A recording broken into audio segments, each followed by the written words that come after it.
What's up? Welcome back. I'm John Stark from MacTheMovieGuy.com, your favorite blind film critic. And yeah, blind film critic. So if you like people on YouTube who go in blind, quote unquote, to everything, I got you. This is winter, spring, summer, or fall. I'm going to go with 2025 film and stars Jenna Ortega and Percy Daggs White. I think that's his name. He's the less famous person of the duo from Wednesday. And it's currently available on video on demand with audio description, which is why I'm reviewing it. So go ahead and click like and subscribe because I'm trying to build a cult following here on YouTube. Making no bones about that. I am your cult leader. We have rules. No Kool-Aid. That's one of them. So this is something Jenna Ortega said yes to. I don't know. I think in the beginning part of her career, she was just worried about getting footing and anchoring herself. And so being offered lead roles and things just seemed appealing, and money, you know? Now she's at a point where she can kind of be a little bit more picky because she's starting to get offered actually like substantial and really cool roles with fun directors and things that she can actually choose. I think she has to audition less now. I think people just kind of call her and they just go, yeah, Jenna, we've decided we would like you for this. I don't think she reads much for anything anymore. She probably did back in the day for some major projects, but this probably not. This is probably just like, we need a big name. How about Jenna Ortega? This is nothing. This is a nothing burger of a movie. It's a teen rom-drom-com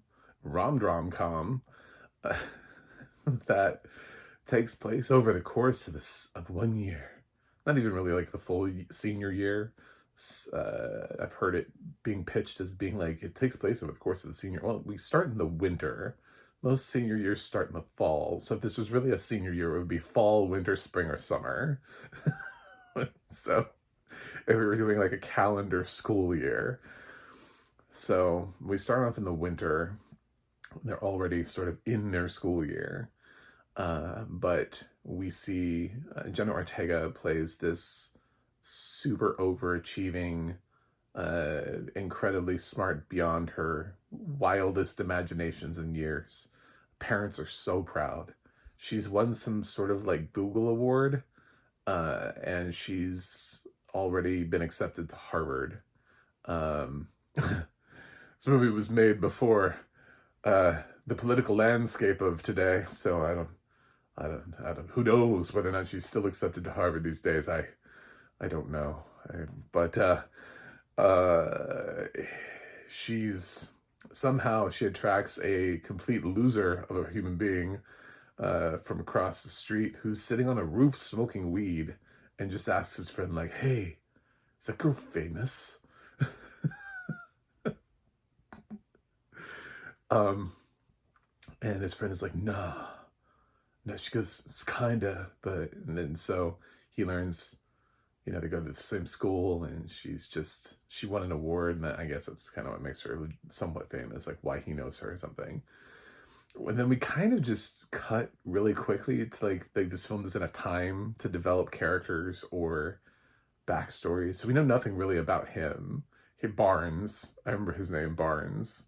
They make a lot of jokes about his name sounding like he's like some timey writer. And they have like a conversation about how Nathaniel Hawthorne was actually like really progressive for his time, and maybe don't use him as an example of an old-timey writer. Anyway, so Barnes is the stoner that stalks the smart kid.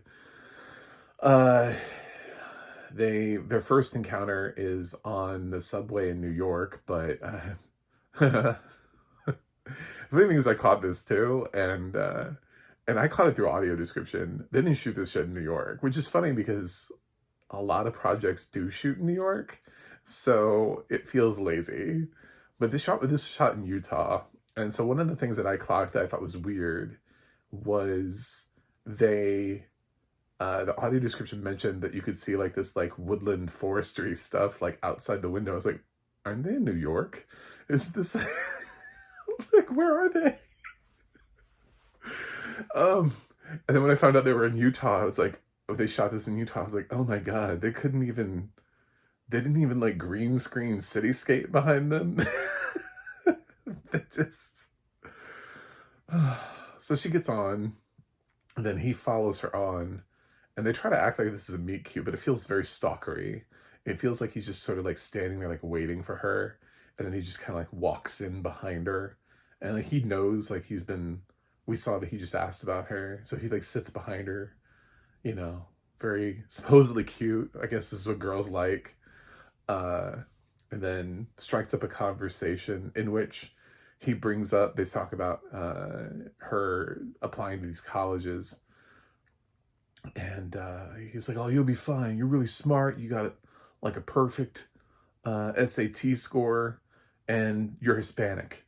So, and she's like, what do you mean by that? And he's like, I don't know, I just mean it's not, wouldn't hurt to be Hispanic. I was like, oh God. Oh man. Why did Jenna Ortega say yes to this movie? so so then she has to so she has to spend the rest of the movie falling in love with a stoner who thinks that her leg up is her being Hispanic, not the fact that she's already won an award from Google, which is supposed to be, she's already being presented as being like a whiz kid. Shouldn't be like, her racial definition has nothing to do with it. She's not just like some stressed out over achieving high school senior that's worried whether or not, she's trying to, oh man, I really want to get to, if I have to be number one of our class, if I'm not number one of our class, then, like one of those things. No, it's not that. She's already won this like prestigious award that should put her leagues above. And he's like, oh, well, you're Hispanic. Uh, so then I turned off. I just like, my brain shut down and I don't remember the rest of the movie. Because the rest of the movie is her falling in love with him. And I'm like, no. No one would have done that. Seriously, if you are a person of color in here and somebody walked up to you and you're like, oh man, I'm really hoping I can get this job, or I get into this school, or I really hope I nail this thing. And they're like, and then some guy's like, oh yeah, you'll be fine, you're black. Like, are you gonna be like, oh man, I'm gonna fuck that guy? Guy seems hot. No, but that's like where the movie goes. And I literally, that one line, I couldn't take the movie seriously anymore. It threw me off so much because it was such a stupid, dumbass thing. And he doesn't even really recognize why it's a dumbass thing to say. Like, he can't even walk it back. He's just kind of like, well, like he's so stonery and so stupid that he couldn't even, and the writers couldn't figure out how, like, what was problematic about it. Which is why I'm like, Jenna, why are you in this movie? There's no way you didn't read that scene and then go, I have to read this scene. And then I have to, oh my God, I'm supposed to fall in love with this guy? What the, what the fuck? They do. He wants to take a gap year, and she thinks about taking a gap year. Anyway, there's this whole thing, and like there's a timing to the relationship. The whole thing is shot with sort of like the Four Seasons, where the TV show on Netflix, where they just keep like one day throughout each one of the seasons. So they have this one day in winter, one day in spring, one day in summer. Like it's just, that's how they fall for each other. So we just leapfrog, which is, this is not the kind of pairing that you would leapfrog through. These two people need character development, desperately need character development. Their initial meeting is so clunky and so terrible that, like, to move it forward in that direction is just, it's so cringe. And then there are other cringe scenes involving like prom, like and condoms and sex and all those kind of things. I'm like, every movie has done this before. Every single movie, every teen movie with anybody ever going to prom has always done this before. There's nothing unique about this movie. There's nothing unique, and then she still has to fall in love with a boy who thinks it's cool that she's Hispanic, and that's what's going to get her into college. Not the other stuff, but like bonus points for being Hispanic. We already have too many problematic people running around who think like that's the only thing in the world, which is why we're trying to kill DEI initiatives. So I can't with this movie. I'm sorry. Winter, spring, summer, or fall. Fall. If those are choices.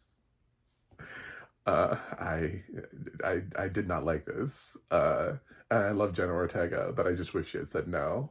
There's nothing about this that rewards the career that she's been building for herself, where she is like one of the up and coming stars of tomorrow. Arguably, she can move in and out of genres. She can do comedy, horror, drama. Like she's got everything going for her right now. This movie does nothing except drag her back. This feels like one of those movies that a celebrity shoots before they become famous, and then they come out with it after the fact. Like, and somebody sits on it too. Like people make these movies and they sit on them, and they're like, oh wait a minute, that person's starting to get cast. If we wait long enough, maybe our shitty movie, we can put it out, and this person will be big enough, and we'll be able to watch it. There's a Texas Chainsaw Massacre Next Generation with Matthew McConaughey and Renee Zellweger that they shot before either one of them really caught on and became famous, and then they waited like 5 years to release that movie. And then they did finally when those two were catching on. Sandra Bullock had a shitty movie called Fire on the Amazon that plagued her career, came back around. There's famously Leonardo DiCaprio and Tobey Maguire in something shitty called Don's Plum that they sat on until like DiCaprio was the other side of Titanic.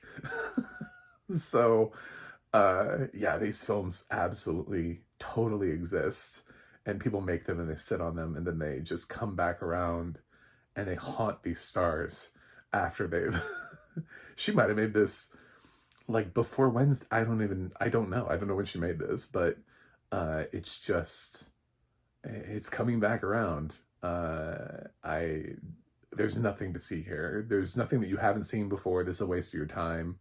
I'm gonna give winter, spring, summer, fall a D plus. I just didn't like it. It doesn't do anything. It doesn't have anything to say.